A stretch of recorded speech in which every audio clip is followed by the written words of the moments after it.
Nós estamos numa situação política nacional muito severa, é um momento muito difícil do povo brasileiro. O povo brasileiro, vocês vão se lembrar que em 2016 e 2017, uma parcela da população brasileira foi para as ruas pedir a volta da ditadura.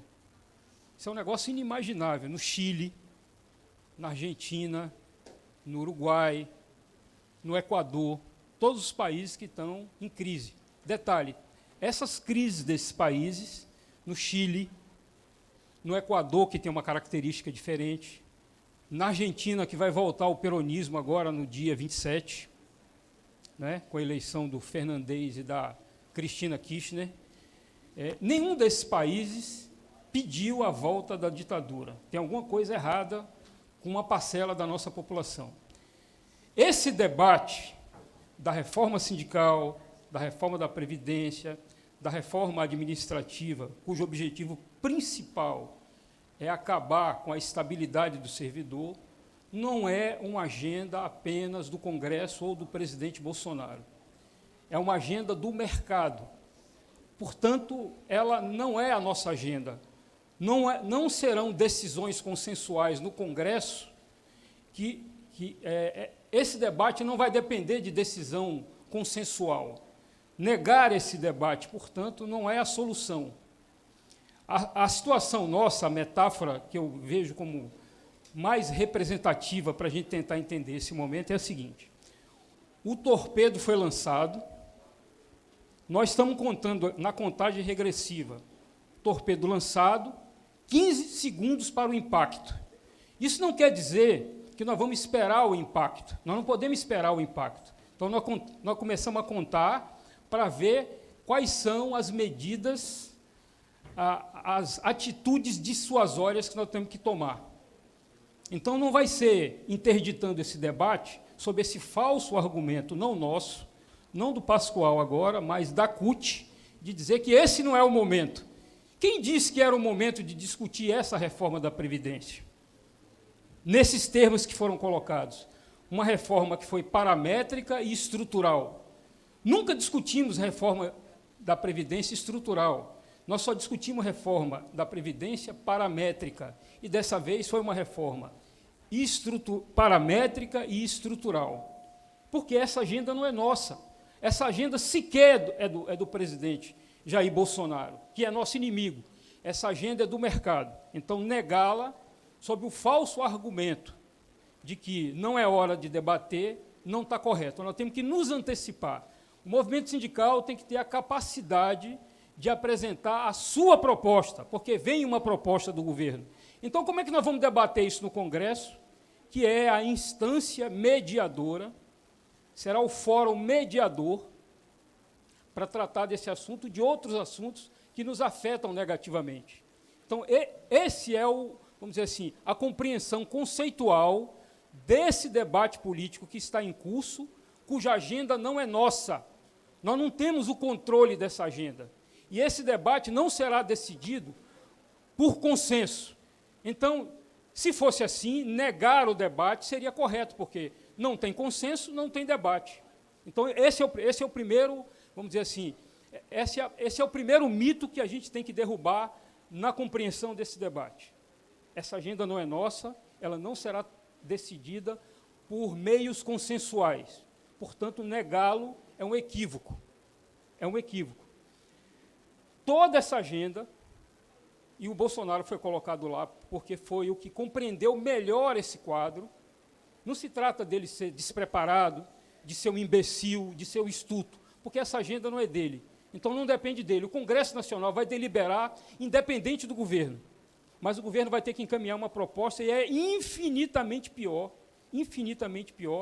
do que a proposta que está aí, que foi apresentada num primeiro momento, depois a proposta caiu por problema de assinatura, foi reapresentada e caiu novamente por problema de assinatura, mas a proposta virá. E eu quero dizer a vocês que nós do DIAP, nós estamos otimistas em relação a esse debate. Por quê? Porque a PEC reposiciona o movimento sindical, que perdeu força, perdeu protagonismo, perdeu condição inclusive de influenciar nesse debate, em função de que não vai ao Congresso fazer esse debate. O Congresso Nacional, esse Congresso, que é liberal-conservador, majoritariamente liberal-conservador, está em disputa. Não comparecer para fazer essa disputa, sob o argumento de que esse Congresso é majoritariamente contrário aos trabalhadores, é um equívoco. É exatamente por essa razão que nós temos que comparecer, porque ele é majoritariamente contrário aos nossos interesses. E ele é majoritariamente contrário aos nossos interesses porque o movimento sindical sambou na beira do abismo nesses últimos 14 anos. Nós brincamos de fazer política. Por que o movimento sindical deixou de eleger? Porque negligenciou esse debate político. A bancada empresarial cresceu nos últimos tempos exponencialmente. É a maior bancada do Congresso Nacional. E a bancada sindical perdeu, caiu de 55 para 35. Isso quer dizer que nós deixamos, o movimento sindical deixou de influenciar o debate político. O movimento sindical decidiu não participar do debate político. É uma decisão política, ainda que tomada de maneira equivocada.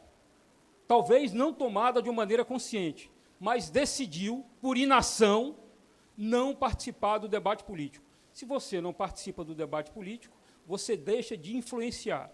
E é lógico que há uma onda conservadora no mundo. Não é uma onda conservadora no Brasil apenas, não é uma onda conservadora apenas na América do Sul e na América Latina. O Bolsonaro só foi possível porque é uma onda conservadora no mundo.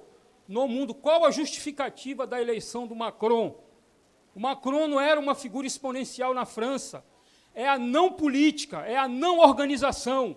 Então, nós, na condição de trabalhadores organizados, precisamos compreender isto, sob pena da nossa influência ir diminuindo cada vez mais, até nos tornarmos absolutamente irrelevantes. E o movimento sindical, em que pese todos os problemas, ainda tem relevância. Mas, se o movimento sindical continuar decidindo que não se interessa por política, que não quer intervir em política, que não quer eleger representantes, será um movimento irrelevante do ponto de vista e no plano político. Então, essa é a primeira questão que a gente tem que colocar. Então, nós precisamos compreender e ressignificar o movimento sindical. O movimento sindical é relevante, desde que dispute. Nós precisamos extrapolar as fronteiras da organização sindical. O movimento sindical não pode mais apenas fazer trabalho para os seus representados. Não cabe mais isso. Há 14 milhões de desempregados, há gente em fila de desemprego. O movimento sindical vai ter que dialogar com essa parcela que não é representada por ninguém, sob pena de se tornar irrelevante. Então, esse debate aqui não é apenas da nossa organização, é da perspectiva do futuro, da gente ressignificar o movimento sindical, ressignificar a participação do dirigente. O dirigente, na concepção gramsciana, que é um pensador italiano, diz que o dirigente é um organizador, ele é um capitão. Então, primeiro, nós temos que entender o que está acontecendo no nosso micro, pequeno e grande entorno, para depois dialogar com a base. Se os capitães e as capitãs não entenderem isso, terão dificuldade de dialogar, porque você só consegue explicar aquilo que você entende. Se você não entende, você não consegue dialogar e você não consegue explicar. Então, nós temos que entender o que está acontecendo com a gente. O movimento sindical foi severamente afetado pela reforma trabalhista. A reforma sindical foi impactada pela reforma trabalhista. E onde estava o movimento sindical nesse debate? É claro que nós temos problema. É claro que nós temos problema. Mas a incompreensão política gera um conjunto de problemas que nos colocaram em inação. Então, nós precisamos romper essa inação, tentando entender o que aconteceu. Porque não há uma tendência, em 2022, da gente eleger um presidente avançado. Há uma tendência de continuar a onda conservadora no Brasil, não nesse extremismo direitista, mas numa perspectiva de eleger um candidato de direita, porque o candidato competitivo, ainda que seria o Lula, que não será candidato, antecipo para vocês, o Lula não será candidato, o Lula será um mediador desse processo. será um mediador, não fiquem pensando que o Lula será candidato, e o antipetismo está na casa dos 38%, 40%. Nenhum candidato com uma rejeição de 38%, 40% ganha eleição no segundo turno. Então, nós vamos precisar ter inteligência nesse debate político. Vamos precisar recuperar isso para recuperar a mobilização. Não há mobilização nesse momento. O debate está lá acontecendo no Supremo, a reforma da Previdência foi aprovada, e não houve, e o Congresso Nacional não foi cercado, como aconteceu na Argentina, que também aprovou uma reforma da Previdência. Então, veja que o nosso debate tem muitas dificuldades, e para superá-las, nós precisamos fazer um debate mais inteligente, que nos coloque diante de uma realidade que a gente precisa enfrentar.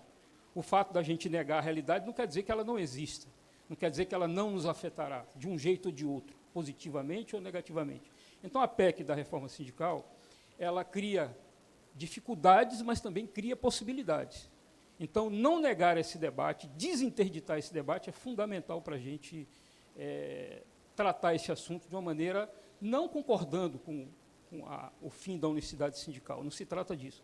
Mas a unicidade sindical não prevalecerá como ela está estabelecida hoje, porque ela confronta com a realidade. Tem um conjunto de trabalhadores que não estão sob as condições de vocês, contratos precários, são os trabalhadores uberizados. Esses trabalhadores não serão organizados por unicidade sindical, porque não existe isso para eles. Sequer existe representação para essas parcelas que estão uberizadas, precarizadas por novos contratos precários de trabalho. Então, nós precisamos enfrentar esse debate compreendendo essa conjuntura.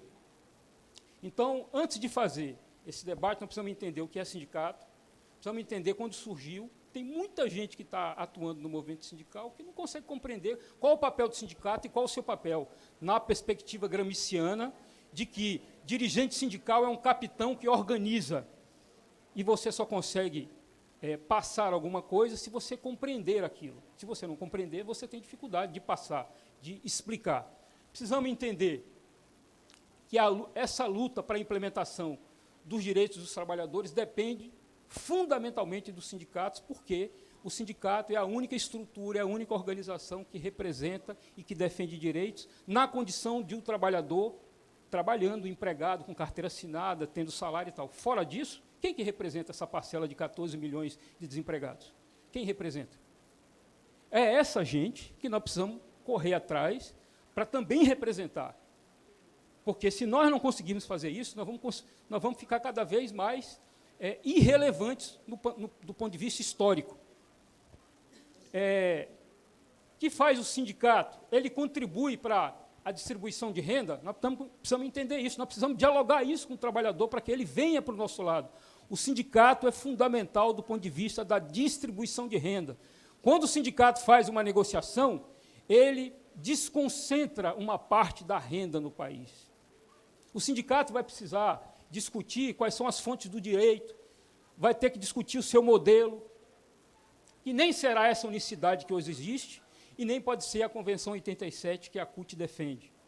Nós precisamos encontrar alguma coisa mediada disso, porque o Congresso não vai aprovar. O Congresso nem vai aprovar essa PEC do jeito que ela está, ela foi encaminhada, e nem vai aprovar o projeto do FST, que é uma espécie de invernização do artigo 8º da Constituição. Não vai fazer isso. Então, o Congresso vai aprovar alguma coisa mediada, dependendo da nossa atuação no Congresso Nacional. E eu quero dar um exemplo concreto, a reforma da Previdência. A reforma da Previdência, ela poderia ser muito pior, considerando a correlação de forças. A reforma da Previdência que vai sair do Congresso Nacional é diferente da reforma da Previdência que o governo encaminhou. Detalhe, não é a reforma da Previdência do Bolsonaro, é a reforma da Previdência do mercado, que queria capitalização. A capitalização caiu. Que queria penalizar aqueles que são contemplados pelos benefícios de prestação continuada, que diminuiria de um salário mínimo para R$400. Isso também caiu. Conseguimos derrubar no Senado Federal por uma atuação muito particularmente ímpar do senador Paulo Paim. Se nós tivéssemos 3 senadores Paulo Paim na Câmara e 3 senadores Paulo Paim no Senado, talvez a história desse debate da Previdência teria sido diferente. Então, considerando a correlação de forças, que é infinitamente desfavorável ao conjunto dos trabalhadores brasileiros, e a reforma da Previdência é infinitamente mais impactante do que a reforma sindical, que interessa basicamente ao mundo do trabalho, aos sindicatos. Então, foi a atuação política da oposição no Congresso, que perde por 4-1, por 3-1, mas sempre perde, foi a atuação da oposição que nos permitiu aprovar uma reforma da Previdência menos ruim para o conjunto dos trabalhadores e de todos aqueles que são beneficiados pela Previdência Social no Brasil, que é infinitamente maior do que o Fundo de Participação dos Municípios. Não sei se vocês sabem, mas a Previdência é tão importante do ponto de vista do pagamento, não da arrecadação, mas do pagamento. O pagamento da Previdência em milhares de municípios do Brasil superam o pagamento da Previdência e supera o Fundo de Participação dos Municípios, é maior. Vários municípios brasileiros, não estou falando do Nordeste, não estou falando do Norte, eu estou falando de São Paulo, Rio de Janeiro e Minas Gerais. São Paulo, Rio de Janeiro e Minas Gerais, a Previdência é impactante do ponto de vista do aquecimento da economia. Por que foi aprovada essa reforma da Previdência que acaba com isso? Porque é interesse do mercado. E por que foi aprovado desse jeito? Porque nossa economia não compete com a Europa, com os Estados Unidos e com o Japão. Se nós não competimos, porque não temos tecnologia para isso, então nós temos as classes dominantes brasileiras, a burguesia brasileira tem que avançar sobre os fundos públicos. Por isso que eles fizeram isso com a Previdência, que é o maior fundo público do país. Por isso que eles estão fazendo isso com o FGTS, que é o segundo maior fundo público do país. E qual a resistência do povo brasileiro em relação a isso? Por desinformação, o povo está inativo, está sob inação do ponto de vista desses saques que comprometem a estrutura social brasileira profundamente e severamente. Então, o movimento sindical tem que se apropriar dessas informações e fazer esse debate na base. Se não fizer isso, essa reforma sindical vai passar como passou mais facilmente do que a reforma da Previdência, que é algo muito mais abrangente do que a reforma sindical. Então, desinterditar esse debate é importante. Quais são os desafios do movimento sindical? Nós temos um conjunto de desafios. Um deles é eleger representantes. Porque não adianta a gente fazer esse debate, meus companheiros e companheiras, e a gente eleger os nossos inimigos para o Congresso Nacional. Não adianta fazer esse debate e eleger os inimigos para as câmaras de vereadores. Não adianta fazer esse debate e eleger os nossos inimigos para as assembleias legislativas. Porque aí nós estamos aqui fazendo jogo de cena. Nós precisamos parar de fazer jogo de cena. O movimento sindical precisa parar de fazer isso. Isso é uma crítica absolutamente objetiva, sincera e amiga. O movimento sindical tem feito jogo de cena. Porque qual a justificativa de a bancada sindical ter caído de 55 para 35? Qual a justificativa desse crescimento exponencial da bancada empresarial? Quer dizer que nós não estamos conseguindo fazer o debate, efetivamente. Então, é um conjunto de demandas que nós temos, que nós precisamos enfrentar. Que congresso é esse que vai debater e votar um tema tão candente? PEC da reforma sindical, objetivo, conteúdo, que está em jogo, o que fazer e o que está por trás dessa reforma que nós vamos ter que enfrentar. Nós vamos ter que enfrentar porque ela não é nossa. Ela, como eu disse e repito, ela não será decidida por meio de consensos. Não será. E essa agenda não é nossa. Então, nós vamos ter que enfrentar e organizar os nossos exércitos, organizar a cabeça dos nossos capitães e capitãs, para que esse debate seja bem feito na base. Então, a gente tem que entender isso. E aí, qual é o grande drama nosso? É que a gente não tem tempo para isso. O tempo conspira contra a gente. Porque nós não estamos aqui com nenhuma ilusão que nós vamos sair daqui compreendendo a candência desse debate. Mas nós vamos tentar fazer um esforço para a gente minorar as nossas dificuldades. Vamos lá, Marcos, por favor. Eu sei que está ruim, me perdoem a letra pequena, mas é um conjunto de informações, e aí o material fica disponível para vocês aí, quem quiser, para a gente tentar depois aprofundar. O que é sindicato, pessoal? O sindicato foi inventado no século XVII, e ele tem um objetivo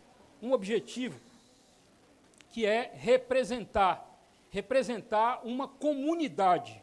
Nós precisamos dizer isso para os trabalhadores na base. Sem o sindicato, a realidade dos trabalhadores seria infinitamente pior. Sem os sindicatos, sem a oposição de esquerda, provavelmente nós estivéssemos todos aqui com tubos de oxigênio, tendo que pagar pelo oxigênio que nós respiramos. Então, nós precisamos dizer para os trabalhadores, para o conjunto dos trabalhadores, que o sindicato representa o interesse de uma comunidade. É isso que nós temos que discutir com a base e ter tranquilidade para explicar isso para as pessoas. Porque quem quer convencer tem que ter tranquilidade, tem que ter maestria, tem que ter compreensão do contexto que está colocado o debate político. Então, o sindicato, ele surge ali no século XVII, cuja palavra que expressa isso é um termo francês que fala syndic, que representa uma comunidade. Então, nós vamos ter que ressignificar o movimento sindical entendendo esses conceitos. Ele representa, ele organiza, ele estrutura, ele defende cidadania. Por isso que o sindicato não pode mais apenas defender as suas corporações. Precisa extrapolar isso, porque se não extrapolar isso, nós vamos ficar falando nós para nós mesmos, porque o número de desempregados vai aumentar em função do desenvolvimento tecnológico. O sindicato tem que discutir essas pautas. Por isso que as igrejas evangélicas estão cada vez mais influentes e cada vez elegendo mais. A bancada evangélica no Congresso Nacional elegeu o dobro dos representantes dos trabalhadores no Congresso Nacional. O dobro. Porque eles resolveram entrar na política. Eles estão fazendo disputa política. As igrejas estão elegendo representantes. Só que não está elegendo representante, ou pelo menos diminuiu a sua representação. Adivinha quem é? O movimento sindical. O movimento sindical. Então, nós precisamos mudar isso, mudar esse quadro. Então, qual é a lógica do sindicato? O sindicato expressa princípios e dimensões que chamam para a união estável. Nós precisamos ter união estável. O sindicato precisa unir de maneira estável os trabalhadores, ou seja, mesmo diante de todo esse caos, os sindicatos precisam explicar o que está acontecendo, manter as suas bases unidas e organizadas para defender mais do que suas pautas, que eu vou chamar de pautas corporativas. Ele representa uma classe, quando fala de trabalhadores e trabalhadoras. Não esqueçamos, sindicato defende classe, sindicato não é só uma questão de categoria. Precisamos entender isso, companheiros. Classe é fundamental, porque ela dá a dimensão da luta.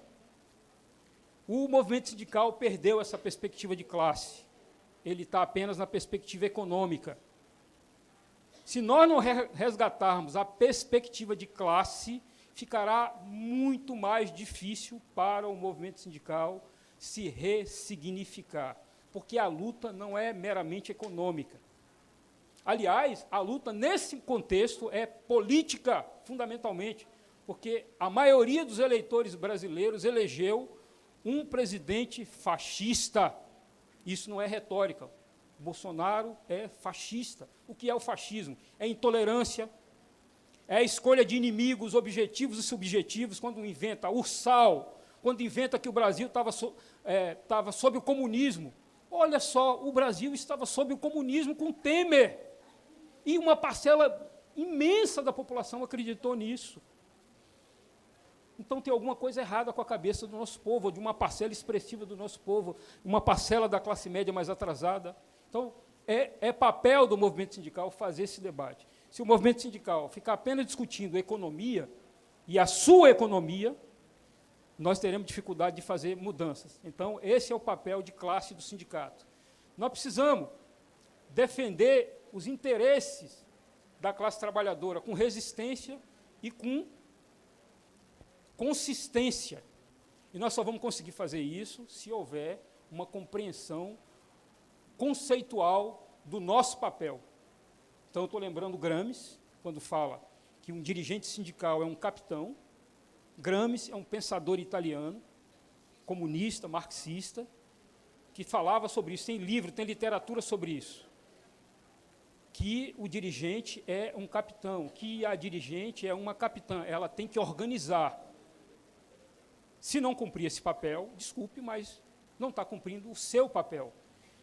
E tem que ter o debate sobre a implementação de direitos, de políticas públicas, de tratar desses assuntos importantes.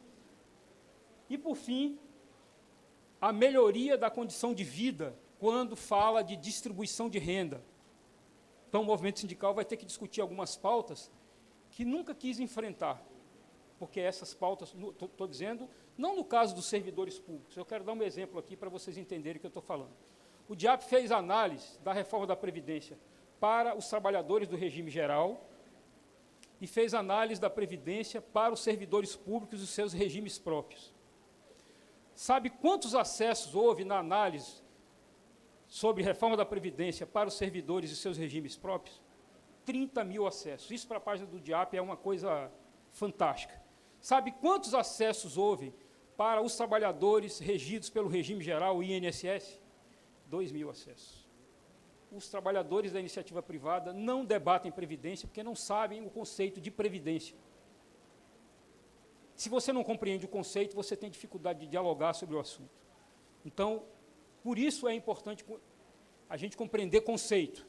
Pode passar, Marcos, por favor. Quando surgiu, eu já falei, surgiu no século XVII, e tem um aspecto fundamental, companheiros. Nós vamos precisar discutir algumas coisas que a gente, às vezes, trata em teoria, acho que a gente perdeu essa capacidade de teorizar, de formular, daí, em grande medida, os nossos atrasos, porque se a gente perde a capacidade de formular, a gente perde a capacidade de apresentar ideias para a sociedade, a gente perde a capacidade de influenciar a sociedade. Então, essa derrota na eleição, a eleição de Bolsonaro, a eleição de um Congresso majoritariamente liberal, conservador, é resultado da nossa incapacidade de formular e apresentar ideias para a sociedade. As nossas ideias envelheceram e a gente ainda está discutindo como se nós estivéssemos lá no início da década de 90, dos anos 2000. Nós estamos discutindo a política sob redes sociais. A mamadeira de piroca convenceu, tem alguma coisa errada.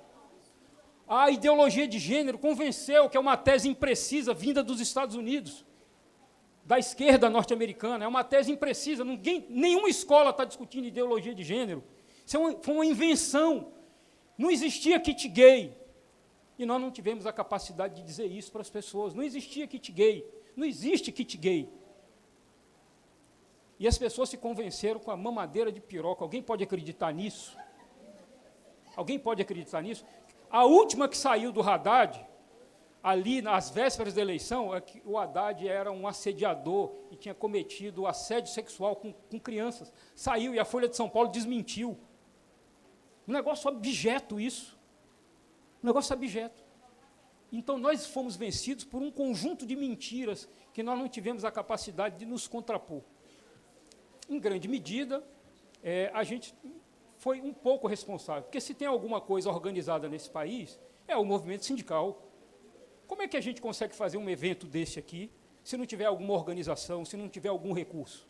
E nós não conseguimos fazer esse contraponto adequadamente. Eu espero que a gente tenha aprendido, e eu espero que a gente tire lições positivas dessa catástrofe que foi eleger o Bolsonaro. Porque foi uma catástrofe, sob todos os aspectos, sob todos os planos que a gente possa imaginar, né? Então, o movimento sindical vai ter que se organizar para isso. Nós vamos ter que discutir, meus companheiros, não é o caso de vocês. É muito além de igreja, podem ter certeza disso. É muito além de igreja, porque o Steve Bannon não é de igreja. O Steve Bannon é aquele cara que articulou a eleição do Trump lá nos Estados Unidos. É o cara que está articulando, o Steve Bannon é o cara que está articulando a extrema-direita no mundo inteiro. E, pela primeira vez, nós elegemos um inimigo. O Bolsonaro é um inimigo da classe trabalhadora, é um inimigo do povo, dizendo que ia salvar o povo do comunismo, e o governo Temer era um governo comunista. Imagine que loucura. Então, essas loucuras, nós precisamos entender com tranquilidade, com frieza, e dialogar com as pessoas com tranquilidade para poder convencê-las. Nós não vamos convencer bicando a canela das pessoas. Nós não vamos convencer brigando. Nós precisamos orientar, nós precisamos ensinar, ainda mais vocês que são professores e professoras. Percebem isso? Ninguém, porque professor ensinar é amor, é troca, é troca. Você não tem como ensinar com ódio, com raiva. Não tem como fazer isso, porque senão não é ensinar. Transmitir informação, passar informação, dialogar é uma troca de coisas boas, em particular amor. Eu não posso vir aqui e ficar falando coisas odientas. Por isso que a gente tem que desinterditar esse debate, oxigenar aqui o nosso campo, para absorver todas as informações e ter a capacidade de ficar com a melhor. Porque nós temos que protagonizar esse debate, nós não estamos sendo protagonistas. Sem protagonismo, nós não vamos conseguir. Então, isso é importante para a gente tentar mudar esse quadro adverso que a gente está vivendo. Pode passar. Luta para a implementação de direitos, mas está horrível isso aqui, eu achei que ia ficar maior. Pessoal, eu não estou conseguindo enxergar isso aqui. Hã? Tem como aumentar isso aí?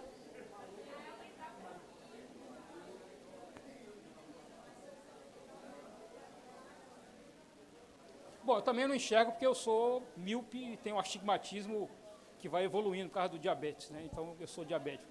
Então, vai evoluindo. Mas, enfim, vamos lá. Então, olha aqui, pessoal.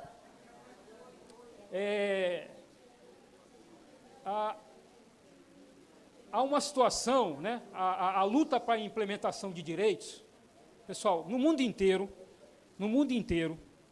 a luta para a implementação de direitos, ela é árdua, é muito difícil. E agora está infinitamente mais difícil. Porque nós elegemos um presidente da República que veio, segundo ele, para destruir. Então, a nossa luta está um pouco mais difícil agora. A nossa organização está um pouco mais difícil. Então, nós precisamos agora, nesse instante, entender isso, para a gente tomar medidas para diminuir essas dificuldades. Essas dificuldades não vão acabar. Elas serão diminuídas na medida da nossa atuação. Atuação no Congresso. Quero dizer para vocês que a única força organizada da sociedade brasileira que aparece pontualmente no Congresso é o movimento sindical. Os representantes do capital, os empresários, todo mundo vai ao Congresso permanentemente. O governo está todos os dias no Congresso. O Rogério Marinho, que foi o cara responsável pela aprovação da reforma trabalhista que destruiu centenas de direitos, um conjunto de direitos, a gente organizou essas informações, porque eles dizem que a reforma trabalhista não retirou direitos. E a gente organizou essas informações para dizer, não, a reforma trabalhista retirou direitos, e está organizado lá na página do DIAP. Mas isso tem que estar organizado, porque se não tiver organizado para a gente acessar rapidamente e dar essas informações, a gente se ferra. A única força organizada da sociedade brasileira que vai de maneira errática demandar direitos, defender direitos, buscar direitos, tem sido o movimento sindical. E a luta política, ela é cotidiana no Congresso. O Congresso Nacional não funciona de terça a quinta. Ele funciona institucionalmente para a votação de terça a quinta. Mas os deputados da Bahia voltam para onde quando eles não estão em Brasília votando contra os trabalhadores, a maioria? Eles voltam para onde?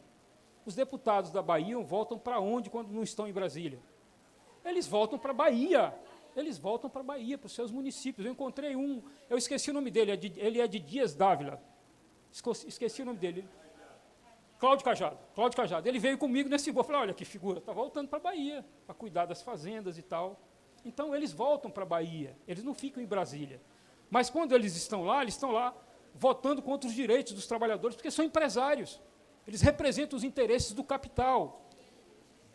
Então, nós precisamos ter essa compreensão e fazer esse debate no entorno dos deputados. Cobrar dos deputados, reforma da Previdência, reforma sindical. Por quê? Porque, repito, essa agenda não é nossa. Ela está colocada. Então, fingir que ela não existe, dar de ombros para ela e ir embora, não quer dizer que não vai acontecer nada. Vai acontecer. Então, nós temos que comparecer para, no mínimo, reduzir danos. No mínimo, reduzir danos.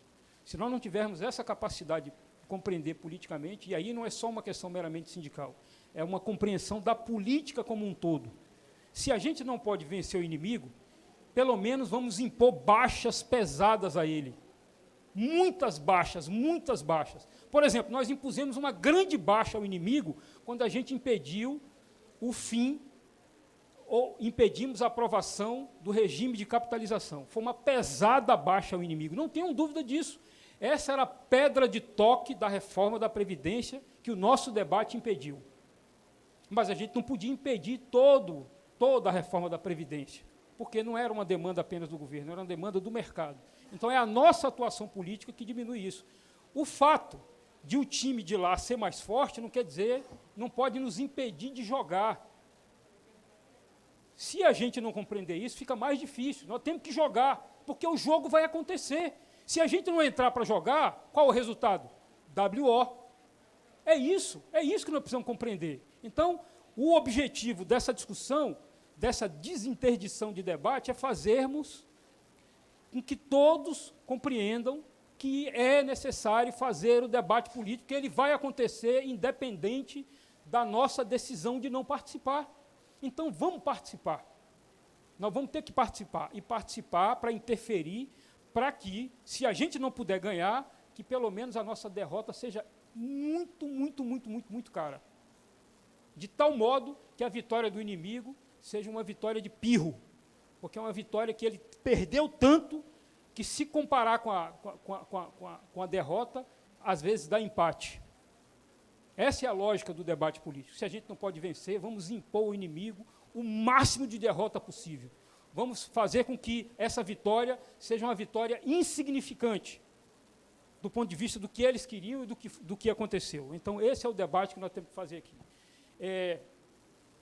Agora melhorou, agora deu uma... Agora volte aí, volte. Então, é uma luta dura. Essa implementação de direitos vem de dentro, porque é a pressão e mobilização dos trabalhadores que faz com que haja conquista de direitos, e vem de fora, pessoal, vem de fora. Vou dar um exemplo concreto, e aí estou sendo um pouco repetitivo mesmo. A vitória do Bolsonaro só foi possível porque o mundo está numa viragem conservadora. Não é uma questão meramente brasileira. Nessa viragem conservadora, o Bolsonaro foi possível. Como foi possível a vitória do Trump? Como foi possível a vitória do Macron, que não é nenhuma figura exponencial da política francesa? Macron é banqueiro, e não era uma figura relevante na direita. O Macron sequer é de centro. O Macron é de direita, mas uma direita civilizada. Mas foi melhor o Macron do que a Le Pen. Então, nesse aspecto, foi melhor. Só suba um pouquinho para a gente entender em que plano está o nosso debate. Mais para cá, dá uma diminuída. Depois eu queria que vocês lessem.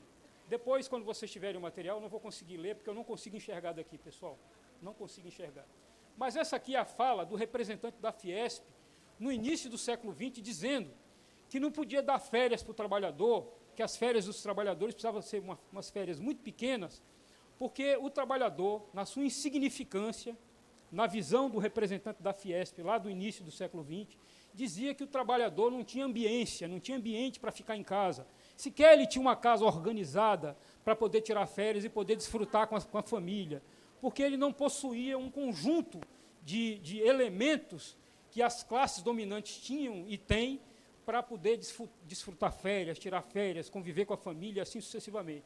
Então, essa visão, lá do início do século XX, eu tomei conhecimento desse texto quando eu fui trabalhar no DIAP há 30 anos, perdura até hoje. Perdura até hoje. E o exemplo mais concreto disso é que nós não conseguimos, por exemplo, numa sociedade como a brasileira, em que aqui houve 400 anos de escravidão, que abarcou 95% da sociedade brasileira, e a gente não tem um museu relevante da escravidão. Porque não é para fazer esse debate da escravidão.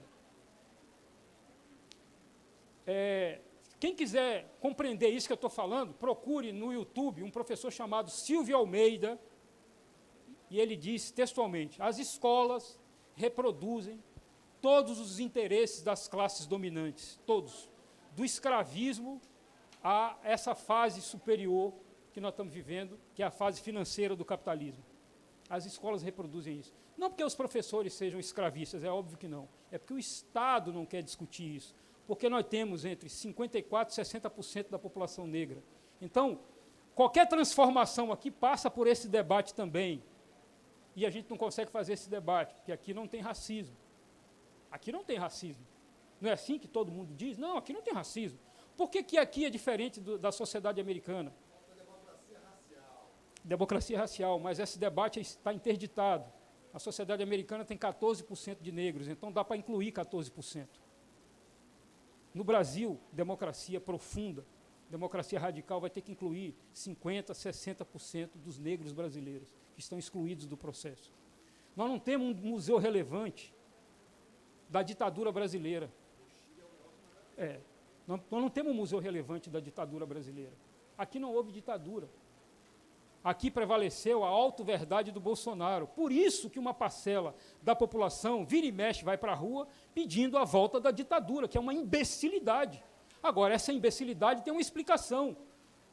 Nós não enfrentamos os problemas ocasionados pela ditadura, que foi o período mais corrupto do Brasil, porque não havia democracia, não havia liberdade de imprensa, as pessoas não podiam se manifestar, não podiam se organizar. Então, o período da ditadura foi o período mais corrupto do Brasil. É só olhar, está tudo na internet. E os caras dizem que o período militar foi o período que menos houve corrupção. Isso chama-se pós-verdade. Os caras botaram isso e estão fazendo isso prevalecer. Então, nós precisamos ressignificar esse debate. O debate da democracia, da importância das instituições. Eles tiveram que implodir as instituições para eleger o Bolsonaro. E o movimento sindical, aqui para nós, em grande medida, ficou olhando isso passar. Não por uma responsabilidade direta, mas pelas dificuldades políticas, porque nós não fizemos esse debate político ao longo de três governos que tinham uma profunda relação com a classe trabalhadora, que foram os governos Lula e o primeiro mandato da Dilma, com todas as dificuldades. A gente perdeu essa oportunidade. Recuperá-la, portanto, vai ser muito mais difícil, né? Vamos lá, pode passar. O que faz o sindicato? O sindicato organiza, o sindicato representa, o sindicato defende os direitos e os interesses dos trabalhadores. O sindicato negocia e promove contratação coletiva. Promove contratação coletiva. Então, os sindicatos têm um papel importantíssimo. Por que nós estamos nessa situação de defensiva, se ele desempenha papéis tão importantes? Porque nós estamos discutindo pouca política. Por isso nós estamos deixando de influenciar. O movimento sindical precisa discutir. Esse evento da PLB, ele é fundamental, mas ele deve ser reproduzido nos municípios com mais frequência, porque é mais fácil reunir.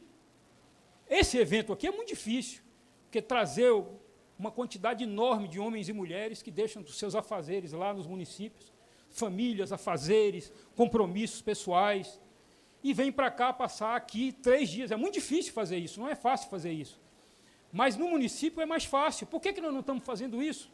Porque as pessoas vivem nos municípios, as pessoas moram nos municípios, as pessoas resolvem os problemas nos municípios. Ninguém mora em Brasília, os deputados não moram em Brasília, a maioria, a não ser os 8 que lá nós elegemos. Então, nós precisamos entender o nosso papel, e a gente está diminuindo o nosso papel. Formar para a cidadania, sindicato, meus companheiros e companheiras, forma para a cidadania. Por que o sindicato resolveu abrir mão de eleger representantes? Por que o sindicato abriu mão disso? Quem serão os candidatos da PLB?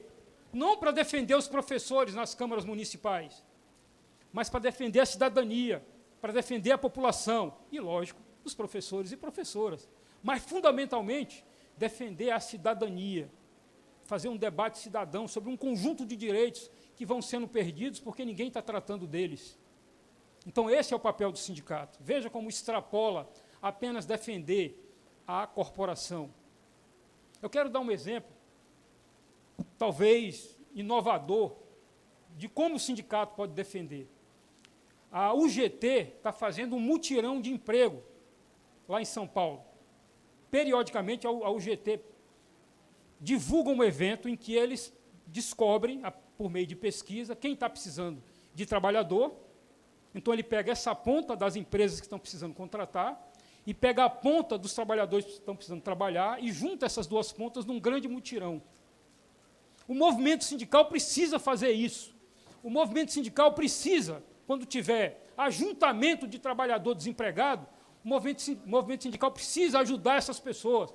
Houve um evento, se eu não estiver enganado, relacionado ao Bolsa Família, e tinha lá milhares de pessoas na fila esperando para entrar, para sacar dinheiro. Era alguma coisa relacionada ao Bolsa Família.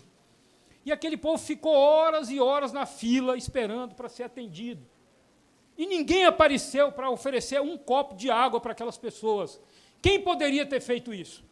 O movimento sindical. Ah, mas o movimento sindical tem que fazer isso? Claro que tem. Se o movimento sindical não fizer, quem vai fazer? É o movimento sindical que faz isso. Foi o fato de ter aberto mão de fazer isso que a gente tem perdido a capacidade de eleger representantes.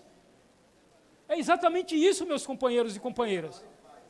A igreja faz, os empresários fazem, todo mundo faz que tem interesse. E política é disputa de interesse.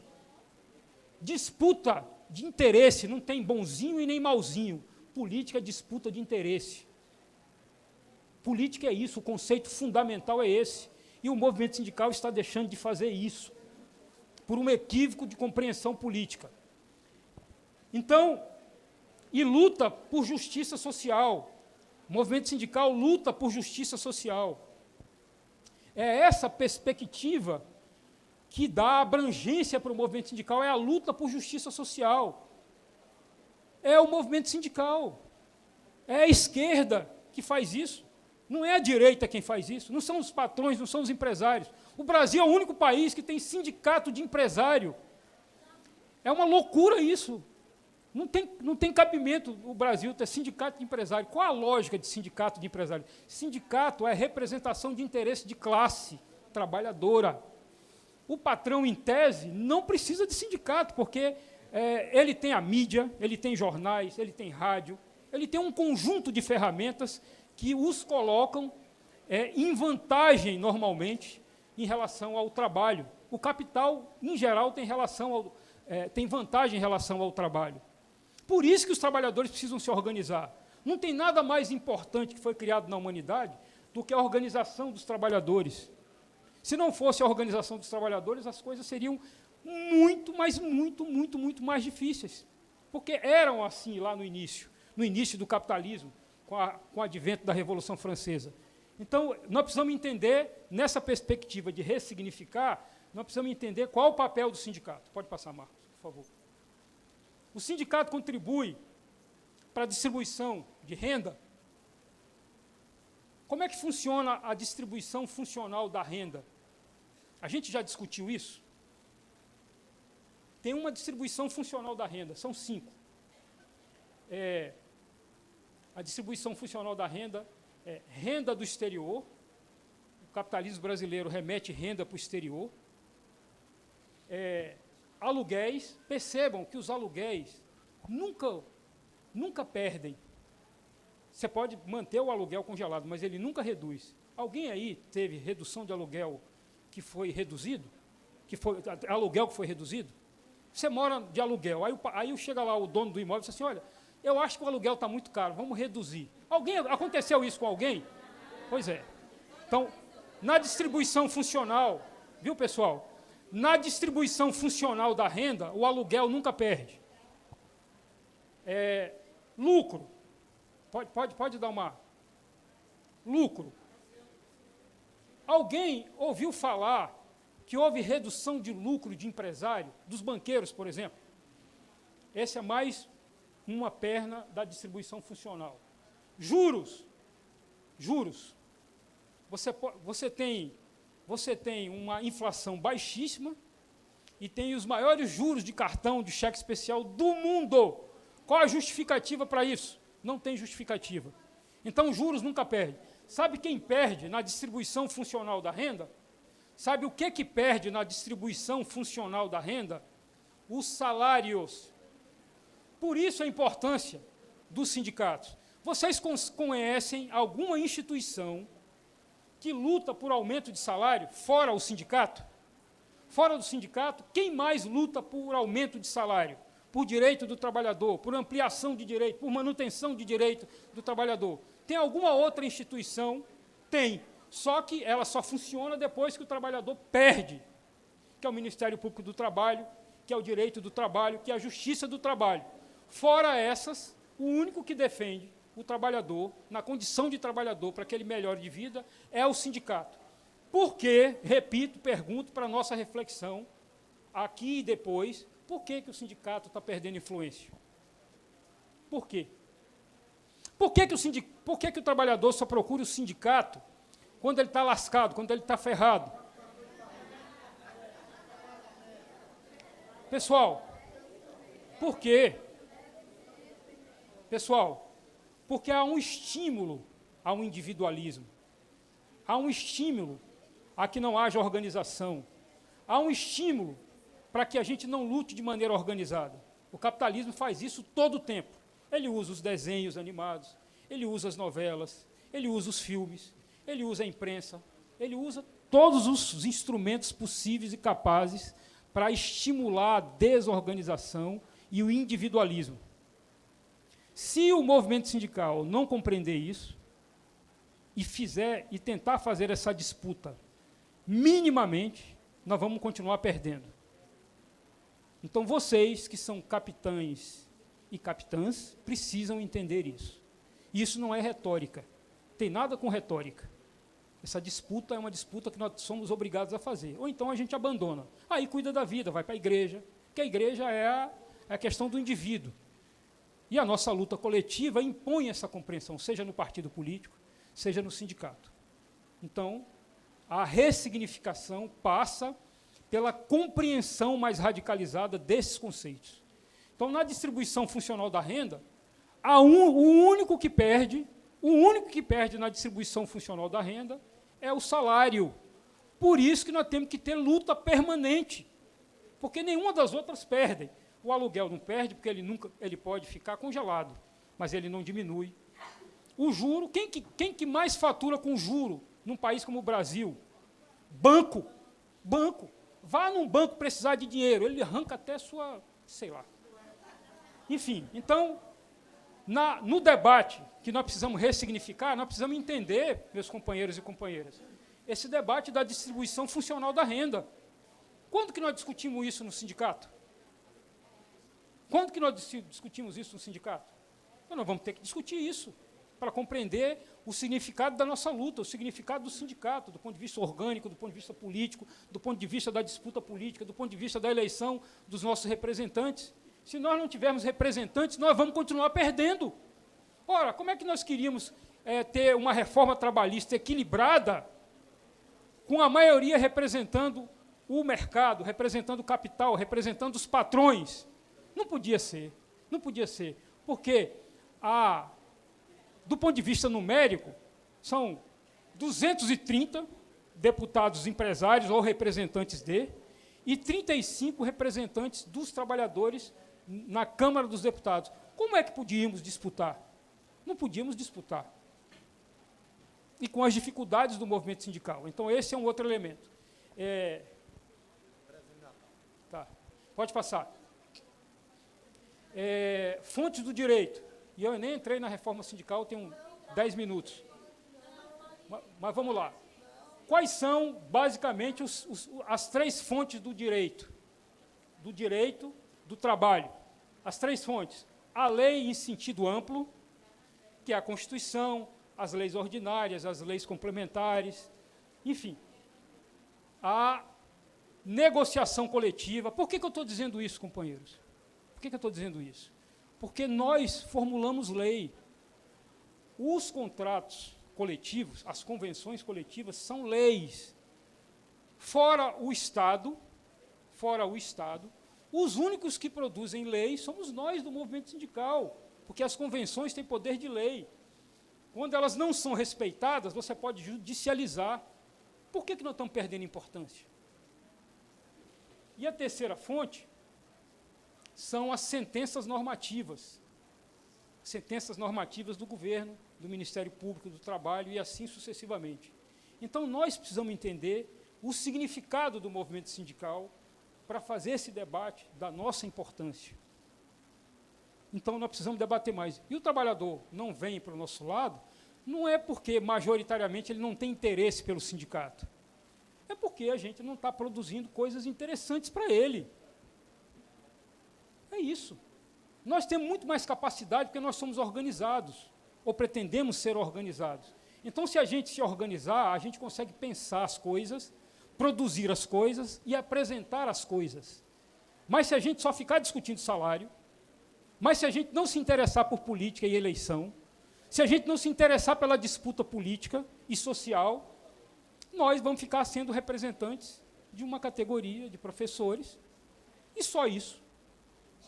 E aí vamos ficar esperando que os representantes nas assembleias, nas câmaras de vereadores, nas assembleias legislativas e no Congresso Nacional, defendam os nossos interesses quando são os nossos inimigos. Então, essa é a contradição dialética desse debate que a gente tem que fazer. Por isso que eu tenho dito, nós vamos precisar ressignificar para ver a importância que nós temos nesse debate. Pode passar. O que está em discussão, Pascoal já tocou bastante nisso, que é os modelos de organização sindical. Esse modelo que está aí, ele não representa mais, não porque eu estou dizendo, é porque a realidade do mundo do trabalho mudou. Quem representa os trabalhadores que estão no Uber? Quem representa? Qual o sindicato que representa? Eles são trabalhadores. Eles são. Exato, mas eles, quando ele vai para a realidade concreta da relação, eles veem que não são empreendedores, eles são trabalhadores. Mas quem os representa? Não tem um sindicato que representa. Então, para eles, esse debate de unicidade e pluralidade é uma bobagem. Eles não são representados. Quem representa os terceirizados? Quem representa aqueles cujos contratos precários foram aprovados na reforma trabalhista? Então, o movimento sindical vai ter que discutir isso. Uma parcela imensa dos servidores do Poder Judiciário é terceirizada. Eles não se sentem representados. Sequer eles podem comer junto. Nas grandes empresas que têm muitos terceirizados, o trabalhador terceirizado não come no mesmo refeitório dos trabalhadores contratados. Os funcionários da Petrobras terceirizados são os que mais sofrem acidentes fatais, porque a fiscalização é infinitamente menor sobre eles. Então, é sobre essas modalidades de novas contratações precárias que nós vamos ter que tratar. E, para isso, tem que ter uma organização sindical, que não vai ser mais essa unicidade que a gente está vendo, e nem pode ser o pluralismo sindical. Por que eu estou dizendo isso? Porque o governo vai encaminhar uma proposta para o Congresso Nacional em que, num supermercado, num hipermercado, você pode ter os sindicatos dos trabalhadores caixas, você pode ter o sindicato dos conferentes, você pode ter o sindicato dos repositores, você pode ter o sindicato das pessoas que limpam o chão, do asseio e conservação, você pode ter um sindicato de quem quiser. É óbvio que essa relação vai se tornar infinitamente mais difícil. Mas eu não sei se os empresários querem uma estrutura assim, porque para eles essa negociação também fica muito mais complicada. Você pode ter um sindicato que apenas representa o sindicalizado.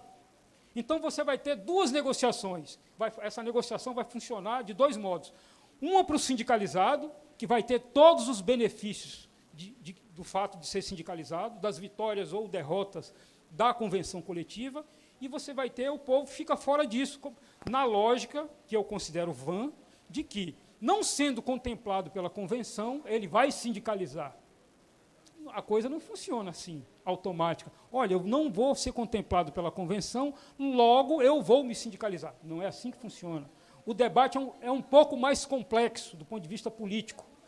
É infinitamente mais complexo. Então, nós precisamos, repito, desinterditar esse debate, nos prepararmos, porque os torpedos estão sendo lançados, e essa contagem não é para receber o impacto, é para a gente se preparar para ver o que vai fazer, apresentar as nossas propostas, porque o governo criou o GAET, Grupo de Altos Estudos do Trabalho. Então, o governo tem uma obrigação, apresentar uma proposta. E nós temos a nossa obrigação de apresentarmos também a nossa proposta, para que todos possamos ir ao Congresso, porque o Congresso vai ser o mediador desse debate. Se a gente não chegar com uma proposta, adivinha o que vai prevalecer? Vai prevalecer quem apresentou a proposta, porque nós vamos ficar na defensiva. Foi assim na reforma da Previdência. Só defensiva, só atacando, atacando, atacando o que apresentaram. Então, qual é a nossa proposta? Qual é a melhor forma de organizar? Como fazer isso? Por isso que nós temos que discutir mais isso, discutir mais e ter a nossa proposta. Nós temos que ter um contraponto, mas um contraponto objetivo, que extrapola perspectivas ideológicas, né? Então, isso é importante. Então, na lógica da Convenção 87, é lógico que, se eu não estiver enganado, Pascoal me corrija se eu estiver enganado, a única força política que defende explicitamente a Convenção 87 é a CUT. Mesmo assim, a cúpula, a base não defende isso. Porque ninguém quer, numa organização, cada um representando um pequeno grupo. Qual é a lógica da luta sindical? Qual é a lógica da perspectiva de vitória? A lógica é a união. Nós só vamos ter condições de vencer essa agenda que está aí, ou pelo menos nos contrapormos a ela, se nós estivermos unidos. Essa é a nossa principal tarefa. Não permitir a pulverização, não permitir a nossa desunião. A vitória do Bolsonaro é resultado da desunião das forças políticas avançadas no Brasil. Se nós estivéssemos unidos, talvez esse jogo, o resultado fosse diferente. Olha a Argentina. Olha o exemplo da Argentina. Olha o exemplo da Argentina. A Cristina Kirchner era a principal candidata do peronismo, do justicialismo, que é uma vertente nova do peronismo. Ela, percebendo a grande rejeição que tinha, recuou, abriu mão da candidatura e entrou como vice. Oxalá a gente consiga, no Brasil, construir essa perspectiva para derrotar a direita. Para derrotar a direita. Se a gente não conseguir construir essa união, não tenham dúvida, a nossa chance fica um pouco mais difícil de vitória. Nós vamos derrotar a extrema-direita, porque ela está fazendo um conjunto de bobagens. O Bolsonaro está comprometendo o pensamento de direita. E o movimento sindical tem participação nisso, meus companheiros. Nós vamos ter que entrar nessa disputa política. Agora, mas a gente só vai conseguir entrar com organização. As APLBs nos municípios precisam fazer um debate político para eleger representante na eleição de 2020.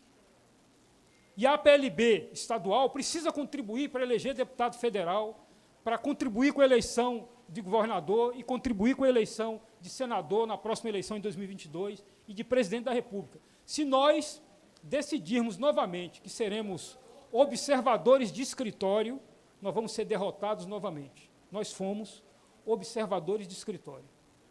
Foi isso que aconteceu. Isso é um livro do Carlos Drummond de Andrade, Observadores de Escritório.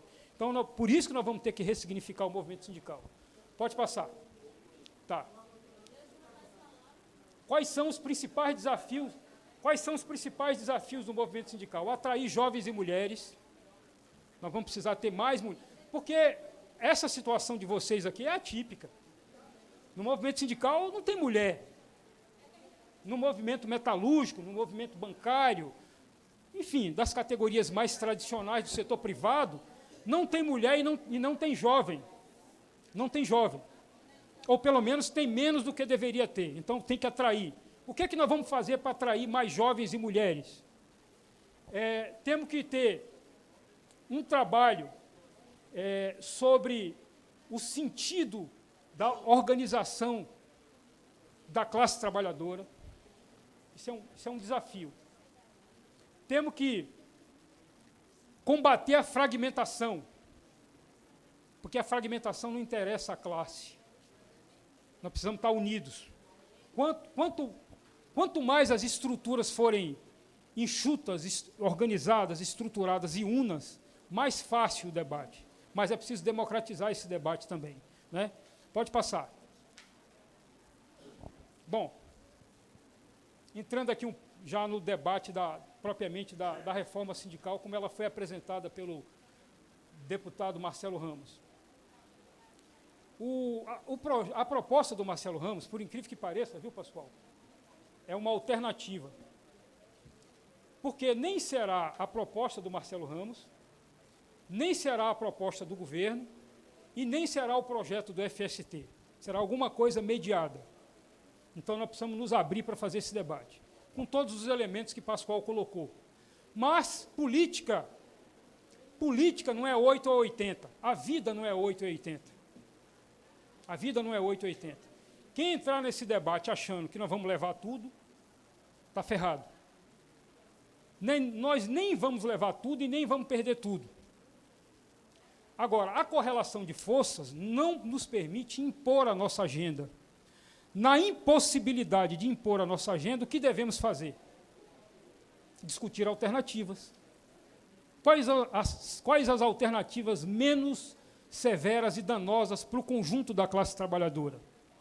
Então, nós não podemos negar esse debate. Então, eu considero que essa proposta do Marcelo Ramos, que essa, em tese, é a que vai prevalecer. Por que é que vai prevalecer? Porque é a proposta da Câmara, em contraposição à proposta do governo, que é muito mais radical, porque vem na perspectiva de destruir. Então, nós vamos ter que, então, mediar.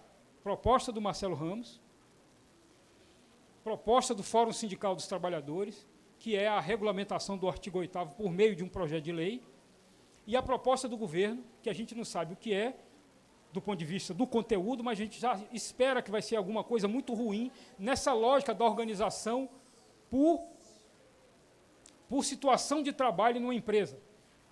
Num supermercado, peguei o exemplo do supermercado, do sindicato do caixa, sindicato dos conferentes, sindicato do pessoal da limpeza, e assim sucessivamente. Então, vem uma proposta nessa perspectiva.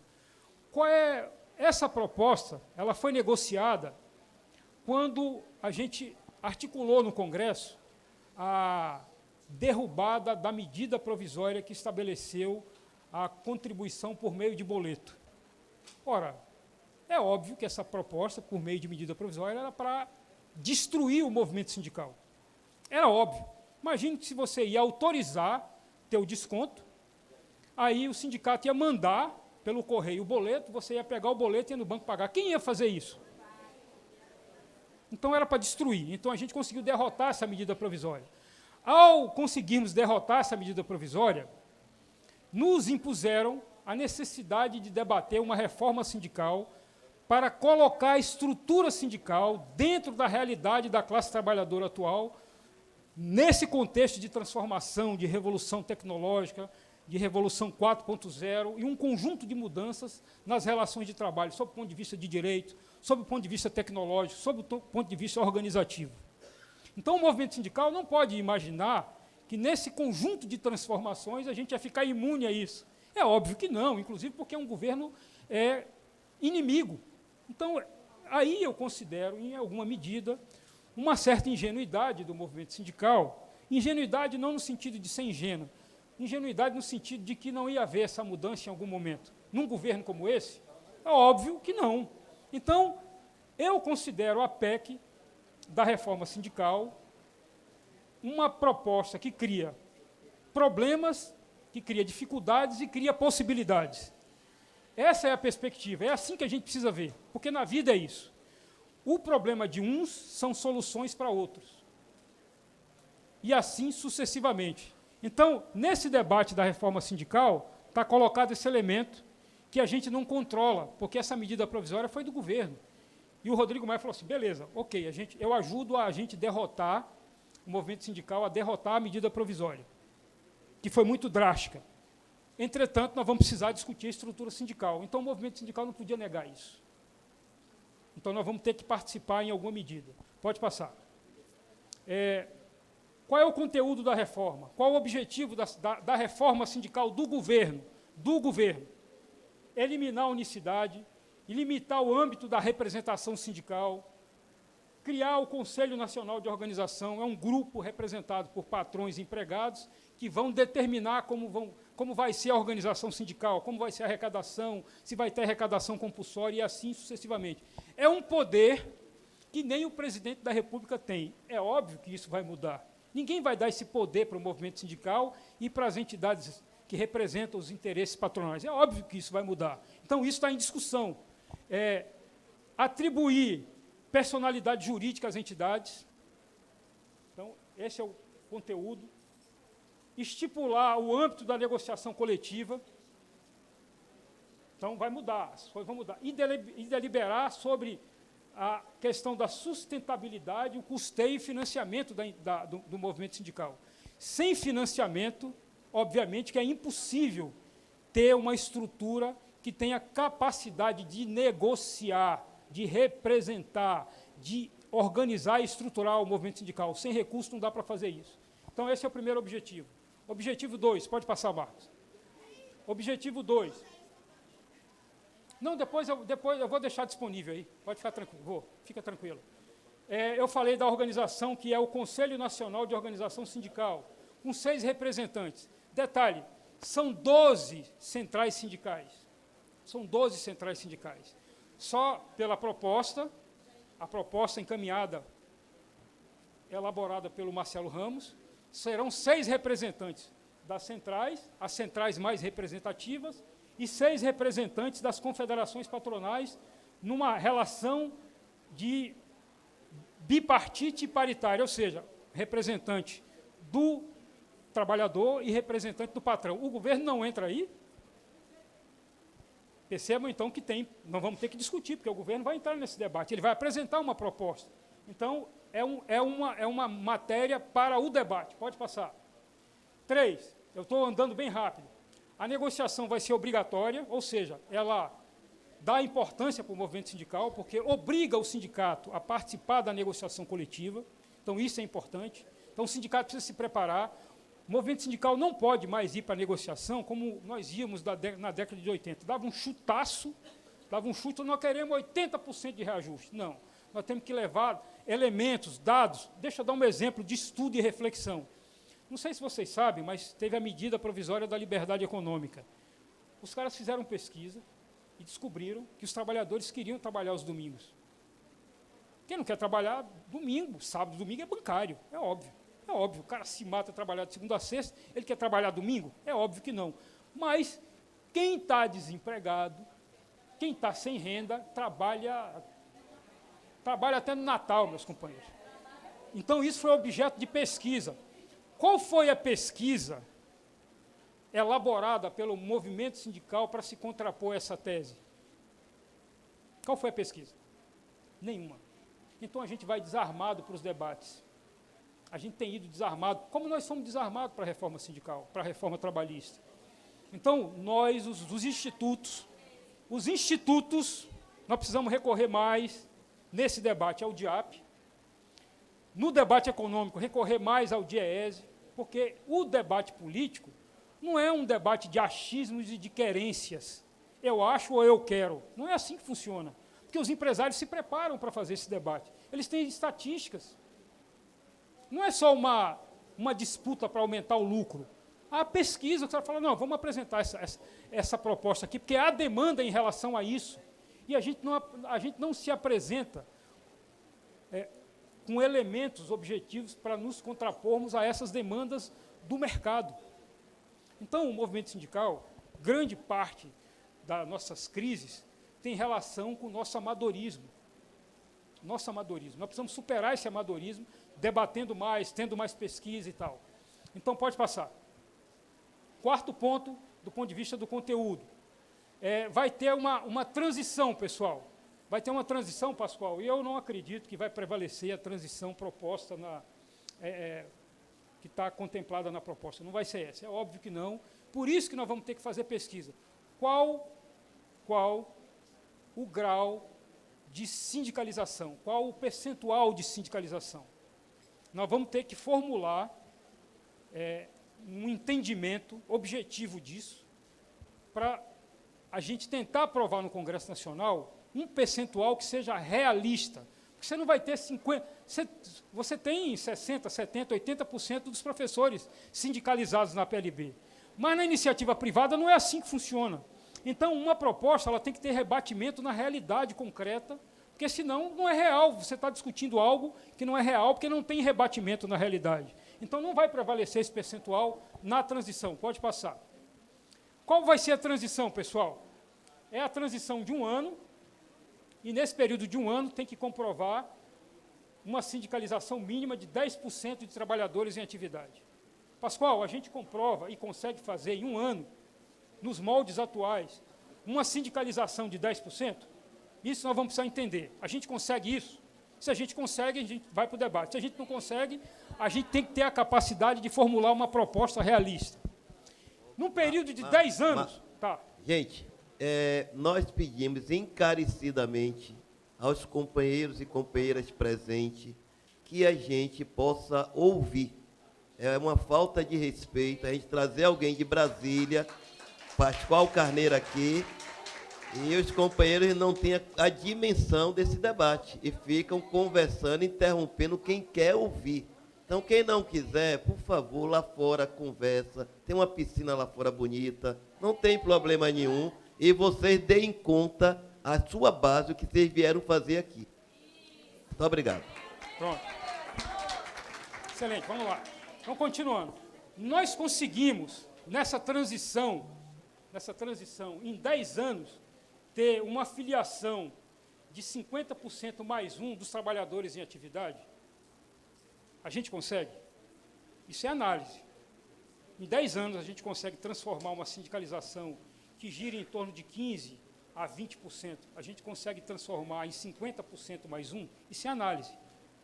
Isso é análise. A gente consegue? Se a gente não consegue, o que a gente consegue? Então, a gente tem que propor o que a gente consegue. Então, isso está em debate. É isso que está em debate, porque não é isso que vai acontecer efetivamente. Né? Pode passar.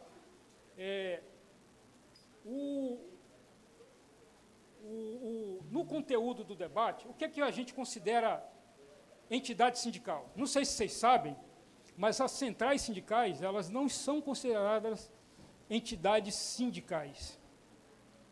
Inclusive, nós erramos quando a lei foi aprovada lá em 2008, se eu não estiver enganado, a lei das centrais, porque a gente não tinha cabeça. As centrais, então, são consideradas as cabeças do movimento sindical, que tem o papel de coordenar o movimento sindical. No Brasil tinha a CUT. A CUT é a força sindical. Né? Então, para efeito de organização, a gente considera as centrais, as confederações, que apresentaram uma proposta, as federações e os sindicatos, que são mais importantes. Os problemas das entidades de cima têm relação com os problemas das entidades de baixo, que são os sindicatos. Por exemplo, a falta de debate político cria problemas para as entidades de cima, porque eles, por ausência de um debate mais orgânico, mais político, os sindicatos não se sentem comprometidos com as federações, com as confederações e com as centrais sindicais. Nivaldo estava falando ontem que a CTB tinha uma receita, ou tinha uma despesa, de 16 milhões. Que não é nenhum valor para a gente aqui, trabalhador. É claro que 16 milhões, se você ganhar 16 milhões na Mega Sena, está rico. Mas uma entidade que tem que tratar de demandas no plano nacional, num país continental, é óbvio que não. A CUT tinha, se eu não estiver enganado, uma despesa e uma receita, o triplo da receita e da despesa da CTB. Então, a retirada de recursos dificultou mais ainda o nosso debate político. Porque a gente está discutindo de maneira rarefeita a política. Os problemas nossos têm relação com isso. Tem relação objetivamente com isso. Os empresários perderam, mas perderam menos, porque eles têm o sistema S. Os empresários são menos gente para organizar, menos gente para discutir. Tem mais dinheiro, evidentemente. Tem mais dinheiro, é lógico. Ganha mais dinheiro. Então, diante dessas dificuldades todas, nós precisamos ter mais inteligência e frieza para enfrentar esses dilemas. Por isso que eu disse que os dirigentes são capitães. Capitão organiza a tropa. Então, nós não podemos receber uma proposta dessa, e a primeira coisa que os capitães fazem é ficarem desarvorados, ficarem doidos. Não pode ser assim. Então, vamos ter frieza. Ter frieza, porque sem esse elemento, a gente não consegue tratar disso a partir dos nossos interesses. A melhor coisa do mundo é você debater com o inimigo desarvorado, desarticulado. É a melhor coisa, porque você vai derrotá-lo. Agora, vai discutir com o inimigo, que tem clareza do que quer, tem organização, tem frieza e tal. Então, nós precisamos... Então, a ideia aqui desse debate é oferecer algumas informações para que nos preparemos para esse debate que independe da gente. Por isso que é falacioso aquela tese da CUT que não está na hora de debater. Ora, mas quem determina isso não somos nós fomos derrotados. Nós fomos derrotados. Então, vamos parar com essa bobagem. A proposta vem, vamos enfrentá-la. Vamos enfrentá-la com as ferramentas e vamos organizar as nossas ferramentas. Então, não vamos enfrentar isso com desejo e querências. Pode passar, já está terminando. O que está em jogo, pessoal? Uma estrutura sindical que represente de direito e de fato, dá combate efetivo ao neoliberalismo, porque essa proposta de fracionar os trabalhadores é a proposta do neoliberalismo, que tem estrutura, nós precisamos de estrutura ágil e moderna, ou a gente acha que a gente vai combater isso apenas com a página do sindicato. Não. Olha o que os caras estão usando. Uma estrutura fantástica, com muito dinheiro, página na internet, rede social, profissionais altamente capacitados e tal. Nós não vamos combater isso apenas com a página do sindicato, com a equipe de jornalistas da entidade. Não é só isso. Vamos precisar de mais. As APLBs têm que ter página, tem que mexer com rede, tem todos os dirigentes, tem que tuitar, tem que facebookar, tem que estar no Instagram, mas para fazer política, Esse negócio de selfie, de não sei o quê, isso aí não adianta, companheiro. Isso aí o dirigente, o que eu recomendo para o dirigente nas redes sociais? Que tenha duas páginas, tem a sua página pessoal e tem a sua página de dirigente, porque são coisas distintas. Ah, estou aqui na churrascaria e tiro uma foto do bife que vai comer. Não, pessoal, isso é uma esculhambação, isso não comunica. Eu vi ontem, deixa eu dar um exemplo do que eu estou falando, são coisas às vezes singelas. Eu vi um companheiro nosso do movimento sindical, fez uma live boa, fez uma fala boa, mas o cara estava de óculos escuro. Eu não sabia quem era que estava falando. Ninguém disse para o cara, disse assim, companheiro, tire o óculos, porque assim você passa mais credibilidade. Você já viu algum jornalista numa bancada ou fazendo entrevista de óculos escuros, alguém falando alguma coisa importante para um público, o cabo de óculos escuros? Se eu tivesse de óculos escuros aqui, tinha alguma coisa esquisita. Não dá para levar. Então, falta esses treinamentos, falta essas informações, que são... O cara fala, o companheiro está dizendo uma bobagem, isso é um detalhe. Não é bobagem. Então, quem é dirigente, que gosta de rede social, tenha duas, tem a sua pessoal e tem a de dirigente. Porque uma não dialoga com a outra, não, viu? Uma não dialoga com a outra. São coisas diferentes. Então, aqui, pessoal, está terminando já, vamos lá. Então, nós temos que ter uma estrutura que funcione como um sistema. Nós não temos uma estrutura que funcione como um sistema. Os empresários têm. E tem vários exemplos que, no debate, eu posso dar o funcionamento de sistema. Nós não temos. Precisamos ter uma estrutura que funcione como sistema. Uma comunicação ágil, inteligente e dinâmica. Só a página não serve. E temos que atender às demandas e desafios descritas lá no slide 9, que nem eu consegui ler, porque está muito pequenininho, mas vai ficar aí para vocês, e vocês vão poder contemplar isso e analisar isso melhor. Pode passar. Que fazer? Nós temos que atuar nesse debate, companheiros e companheiras, dentro e fora do Congresso. Por quê? Porque se você só atua fora, você não influencia lá dentro. Então, esse debate ele é simultâneo.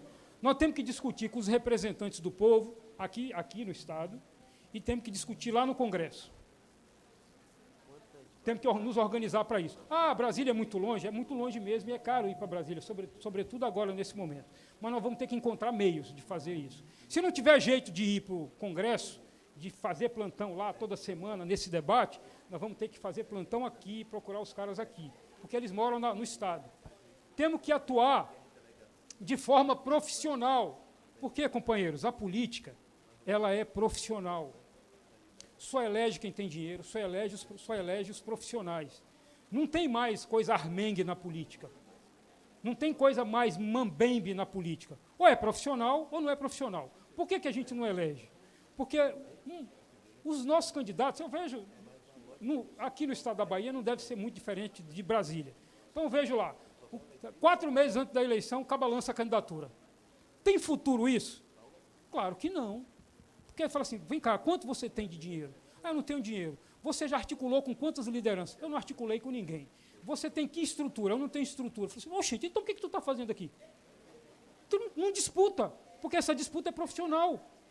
É como se a gente entrasse numa disputa com um time profissional e um time amador. Ora, quem vai ganhar? O time profissional, é óbvio.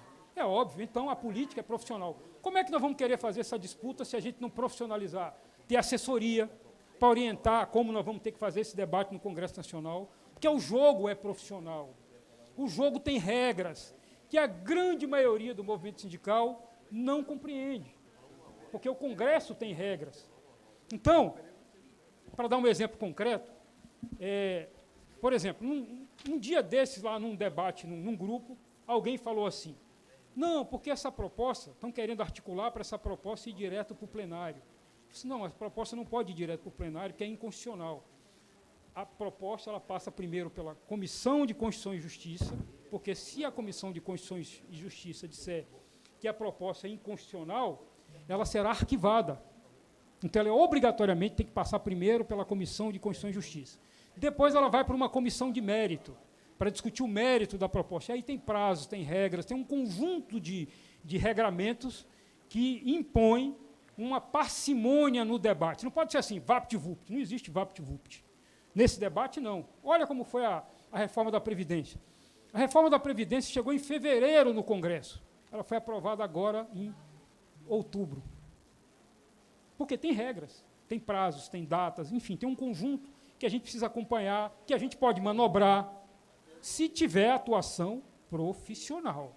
Se for amador, é óbvio que não, porque os caras são profissionais, vão conseguir se contrapor. Então, isso aqui é um conjunto de coisas que nós vamos precisar fazer para a gente fazer esse debate adequadamente, dentro e fora do Congresso Nacional. E eu não consigo ler tudo, nem os que eu marquei de vermelho, e eu também não lembro de tudo. Então, democratizar esse debate, nós vamos ter que... qual é a tarefa, então, aqui, meus companheiros e companheiras? Qual é a tarefa de vocês nesse debate? A tarefa é voltar lá para o município e fazer esse debate no município. Esse debate não pode ficar represado aqui nesse evento. Por mais que tenha sido filmado, por mais que a gente tenha debatido ou qualquer coisa parecida, a gente tem que reproduzir esse debate lá no município, com esses elementos todos que estão colocados aqui. Pode passar. Pode passar. O que está por trás, pessoal, dessa reforma do governo? Não da PEC que foi apresentada, da reforma do governo. Olha só, teto de gasto, viu, companheiros e companheiras, atenção nisso. Por que o governo foi obrigado a aprovar uma reforma da Previdência? Por quê?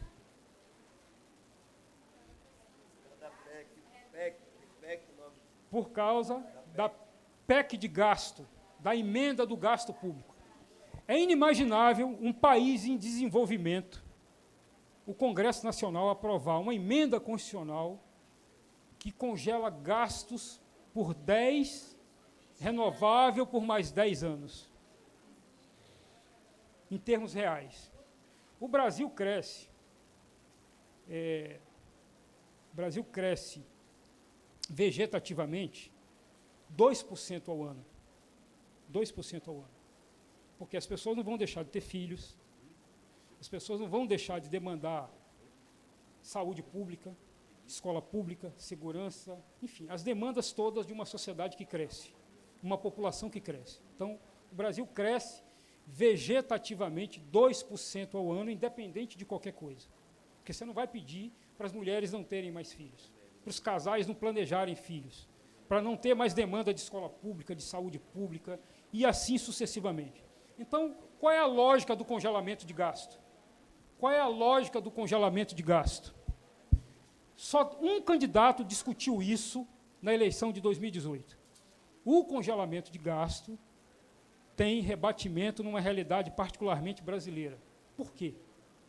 O congelamento de gasto foi uma decisão política das classes dominantes em tirar o pobre do orçamento. Com o congelamento de gasto, não vai haver políticas públicas Não tem políticas públicas.